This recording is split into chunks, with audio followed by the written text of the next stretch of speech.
देश के समस्त दर्शकों के साथ आज मैं उपस्थित हूँ कालवाड़ में एक वृद्धाश्रम में, और ये वृद्धाश्रम को संचालन करने वाली आलोका जी हैं। ये बहुत बड़ा जज्बा है कि एक महिला जब किसी कार्य को, किसी जिम्मेदारी को उठाती है और वो भी समाज के लिए, तो ये एक देश का बहुत बड़ा जज्बा हो जाता है। आज इस इंटरव्यू के तहत इस फ्रेम में आपको सैल्यूट तिरंगा के प्रदेश अध्यक्ष श्रीमान आशुतोष शर्मा जी नज़र आएंगे।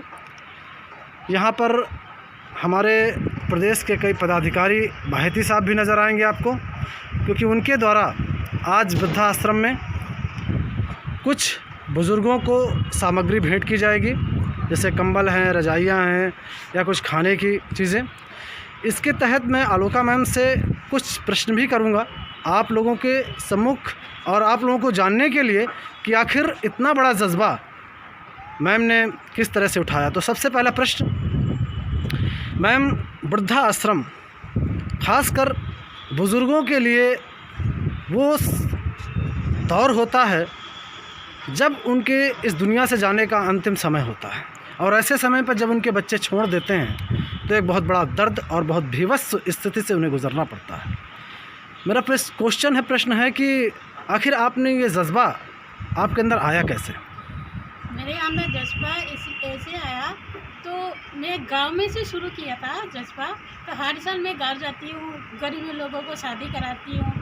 2-4 शादी कराया था। जयपुर में भी जब लॉकडाउन से पहले दूसरा संस्था से जुड़ी हूँ। उसके बाद मैं 2-4 घरों में हर महीने में आटा डालती हूँ, तेल डालती हूँ, दाल चावल डाल देती हूँ। तब मेरे को ये दिमाग में आ गई, चलो मेरे को कुछ करना है। तो इसलिए मैं वृद्धाश्रम के लिए करना चाह रहे थे, तो मेरे को चलाना है, वृद्धाश्रम खोलना है। तो बहुत सैल्यूट करता हूँ मैं आपको। मैम, बेसिकली आप कहाँ से रहने वाली हैं? वेस्ट बंगाल का हूँ। जयपुर में आए हुए कितना समय हो गया? मेरे को 21 साल हो गए। 21 साल हो गया। वृद्धाश्रम एक बहुत बड़ी जिम्मेदारी होती है। इसके लिए आपने ये कहीं ना कहीं आय का साधन क्या है जिसकी तहत से आप इन बुजुर्गों की सेवाएं कर पा रहे हैं? आय का इनकम जैसे अभी तो थोड़ा बहुत जो सहायक राशि भी आ रहा है, और जितना भी था मेरे, तो मैं पूरा आश्रम का तरफ से लगा दिया। और जो भी है सहायक राशि थोड़ा बहुत जितना भी आ रहे हैं और जितना है। तो इसके तहत मैम आपने स्टाफ भी रखा हुआ है? स्टाफ तो फिलहाल अभी नहीं है, अभी सारा है हमारा। अच्छा। टीम के स्टाफ अभी रखा नहीं है। इनके बारे में कैसे पता चलता है कि मतलब जो बुजुर्ग आपके आश्रम से जुड़ना चाहें उनके लिए क्या क्या सुविधाएं रहती हैं? इनके लिए सुविधाएं रहती है, जैसे पब्लिसिटी करना पड़ता है। तो पब्लिसिटी जहाँ जगह जगह में बैनर लगाना पड़ता है, लोगों को बताना पड़ता है कि हम वृद्धाश्रम खुला हुआ है, कोई आपके पास हो तो ज़रूर हमारा आश्रम में भेज दें, ताकि उसमें खाना पीना रहना सब फ्री, इलाज वगैरह सब फ्री दिलाते हैं जी। तो आपके इस आश्रम में सपोज़ महिलाएं भी हैं, बुजुर्ग भी हैं, तो उनके लिए देखभाल करने के लिए क्या महिलाएं और पुरुष अलग अलग हैं? अलग। अच्छा। कहाँ से आए हुए हैं जो आपके यहाँ पर रुके हुए हैं बुजुर्ग वगैरह? कहाँ से आए हुए हैं? हरियाणा। अच्छा जी।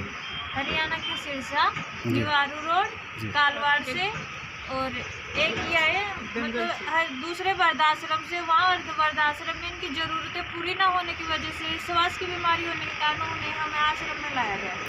तो मैम, जैसे कि आप यहाँ पर कालवाड़ एक ऐसा गांव है जहाँ पर आप कर रहे हैं, आपका आगे की क्या तैयारी है? मतलब इसको विस्तृत रूप देने की क्या तैयारी है? आगे बड़ा रूप देना क्या चाहते हैं? हम लोग एजुकेशन का भी है, स्कूल का लिए भी है, गरीब बस्तियों में पानी भी डालते हैं, जो गरीब बस्तियों में देना भी कुछ चाहते हैं, गांव में भी शादी कराना चाहते हैं, बहुत कुछ चाहते हैं मतलब। तो क्या मतलब इसके लिए आपने कोई NGO वगैरह है, कोई आपकी संस्था है जहाँ से मेन मुद्दा इसमें होता है आय का? इनकम कहाँ से आए, वो सबसे बड़ी जिम्मेदारी होती है। सर, हमारे यहाँ इनकम में से अभी स्टार्टिंग में कहीं नहीं है, लेकिन इन फ्यूचर हमें गवर्नमेंट भी हेल्प करती है। उसके अलावा जैसे जो आसपास में समाज सेवा से जुड़े हुए सहयोगी हैं वो भी हमारे एनजीओ में सहयोग करेंगे। बहुत अच्छी बात है, बहुत अच्छी बात है। तो आज के इस पावन पर्व पर मैं बहुत बहुत धन्यवाद देता हूं आपका, और ईश्वर से ये प्रार्थना करता हूं कि इन बुज़ुर्गों की सेवाओं को करते हुए आप हमेशा आपको शक्ति दे और आप इसी तरह से इनकी सेवाएं करते हुए दुआएं प्राप्त करती रहें। बहुत बहुत धन्यवाद, शुक्रिया।